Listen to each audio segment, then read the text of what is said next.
தமிழ் சினிமாவில் ஒரு சகாப்தம் முடிவுக்கு வந்துவிட்டது. ஆமாங்க, இந்த வார்த்தை தான் கடந்த சில நாட்களா நம்ம திரையுலகத்துல எல்லா இடத்துலயும் எதிரொலிச்சிட்டு இருக்கு. ஏவிஎம் சரவணன்.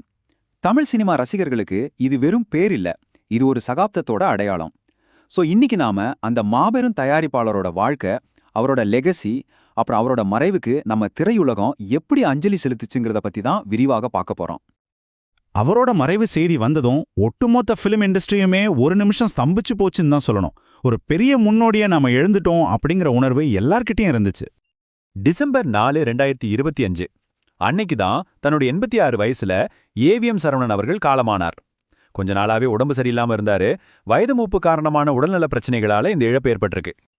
இதுல ரொம்ப சோகமான விஷயம் என்னன்னா, அவரோட 86வது பிறந்த நாளை கொண்டாடின அடுத்த நாளே இந்த துயர சம்பவம் நடந்திருக்கு.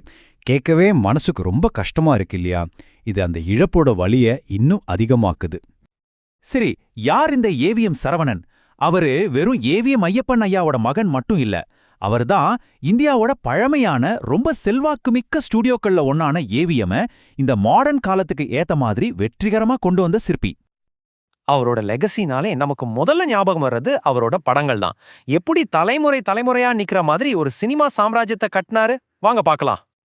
அவர் தயாரிச்ச படங்களோட லிஸ்ட பார்த்தா அடேங்கப்பான்னு இருக்கும். யோசிச்சு பாருங்க, 63ல வந்த நானும் ஒரு பெண் மாதிரி ஒரு புரட்சிகரமான படம். அப்புறம் 80களில் ஒவ்வொரு வீட்லயும் ஓடுன சம்சாரம் அது மின்சாரம். அப்படியே கட் பண்ணா தலைவர் ரஜினியோட சிவாஜி, சூர்யாவோட மாஸ் ஹிட் அயன். இப்படி ஒவ்வொரு ஜெனரேஷனுக்கும் ஹிட் கொடுத்த ஒரு ஜீனியஸ் அவரு.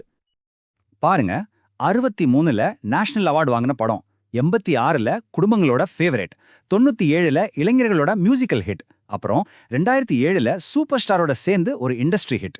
காலத்துக்கு ஏத்த மாதிரி அப்டேட் ஆகி ஜெயிக்கிறதுங்கிறது சாதாரண விஷயம் இல்ல. அதுதான் ஏவிஎம் சரவணனோட ஸ்பெஷாலிட்டி. சினிமா மட்டும் இல்லைங்க, பொது வாழ்க்கையிலையும் அவரோட பங்களிப்பு இருந்திருக்கு. 1986ல அப்போதைய மெட்ராஸோட ஷெரீஃபா கூட இருந்திருக்கார். அப்படின்னா அவரோட இன்ஃப்ளூயன்ஸ் எந்த அளவுக்கு இருந்திருக்குன்னு பார்த்துக்கோங்க. சரி, இப்போ அவரோட மறைவுக்கு திரையுலகம் எப்படி அஞ்சலி செலுத்துச்சுன்னு பார்க்கலாம். ரொம்ப உருக்கமான தருணங்கள் அதெல்லாம். அவரோட உடல், அவர் உழைச்ச, அவர் உருவாக்கின ஏவிஎம் ஸ்டுடியோஸ்ல தான் அஞ்சலிக்காக வச்சிருந்தாங்க. ஆர்டிஸ்ட், ஃபேன்ஸ், அரசியல் தலைவர்கள்னு பாகுபாடு இல்லாம எல்லாரும் வந்து மரியாதை செலுத்தினாங்க. சூப்பர் ஸ்டார் ரஜினிகாந்த் பேசினது ரொம்ப எமோஷனலா இருந்துச்சு. அவர் ஒரு ரியல் ஜென்டில்மேன், ஏன் கஷ்ட காலத்துல கூட நின்னாருன்னு சொன்னாரு. இது வெறும் ப்ரொஃபஷனல் ரிலேஷன்ஷிப் இல்ல, அதுக்கும் மேல ஒரு ஆழமான பந்தம் இருந்திருக்குன்னு அவரோட பேச்சிலே தெரிஞ்சது. நடிகர் விஷால் சொன்னது இன்னும் இன்ட்ரெஸ்டிங். ஏவிஎம் ஸ்டுடியோஸ் தான் எனக்கு ஸ்கூல் மாதிரின்னு சொன்னாரு. சின்ன வயசுல இருந்து அசிஸ்டன்ட் டைரக்டர், நடிகர், தயாரிப்பாளர்னு அவரோட எல்லா ஸ்டேஜ்லயும் சரவணன் சாரை பார்த்திருக்காரா. இன்னைக்கு இருக்கிற பல ப்ரொடியூசர்ஸ்க்கு அவர்லாம் இன்ஸ்பிரேஷன்னு சொன்னாரு. நடிகர் பார்த்திபன் ரொம்ப அழகா சொன்னாரு, பணிவுக்கும் ஒழுக்கத்துக்கும் ஒரு உருவம் இருந்தா அது அவர்தான் அப்படின்னு. சில விஷயங்களை வார்த்தையால சொல்ல முடியாதுங்க.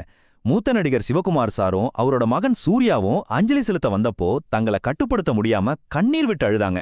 அந்த ஒரு காட்சியே போதும் சரவணன் சார் அவங்க வாழ்க்கையில எவ்வளவு முக்கியமானவரா இருந்திருக்காருன்னு புரிஞ்சுக்க. தமிழ்நாடு முதலமைச்சர் திரு மு.க. ஸ்டாலின் அவர்களும் நேர்ல வந்து மரியாதை செலுத்தினாரு. அவர் பேசும்போது ஏவிஎம்மோட வரலாறும் தமிழ் சினிமாவோட வளர்ச்சியும் ஒன்னோட ஒன்னு பின்னி பிணைஞ்சதுன்னு சொன்னாரு.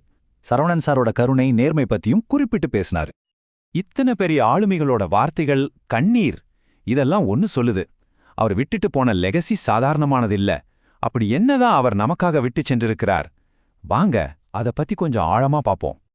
அவரோட லெகசிய 2ஆ பிரிக்கலாம். ஒரு பக்கம் பல தலைமுறைகளை ரசிக்க வச்ச கிளாசிக் படங்கள், இன்னொரு பக்கம் அவரோட குடும்பம் வழிநடத்துற விளம்பரம், ஓடிடின்னு வளர்ந்து நிக்கிற ஒரு மாடர்ன் மீடியா ஹவுஸ்.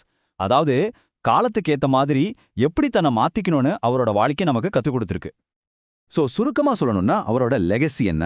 1, அவங்க அப்பாவோட கனவை அடுத்த கட்டத்துக்கு கொண்டு போனது. 2, 50 வருஷத்துக்கு மேல தமிழ் சினிமாவையே ஷேப் பண்ணது. 3, கணக்கே இல்லாத ஆர்டிஸ்டுகளுக்கு வாழ்க்கை கொடுத்தது. 4, நம்ம தமிழ் பாரம்பரியத்தோட ஒரு அங்கமா மாறிப்போன ஒரு பெரிய பொக்கிஷத்தை நமக்கு கொடுத்துட்டு போயிருக்கார். ஒரு சகாப்தம் முடிஞ்சிடுச்சு, அதுல சந்தேகமே இல்ல. ஏவிஎம் சரவணன் மாதிரி ஒருத்தர் போட்டு கொடுத்த இந்த வலுவான அடித்தளத்திலிருந்து தமிழ் சினிமாவோட அடுத்த சகாப்தத்தை உருவாக்க போறது யாரு? இந்த கேள்விக்கு காலம்தான் பதில் சொல்லணும்.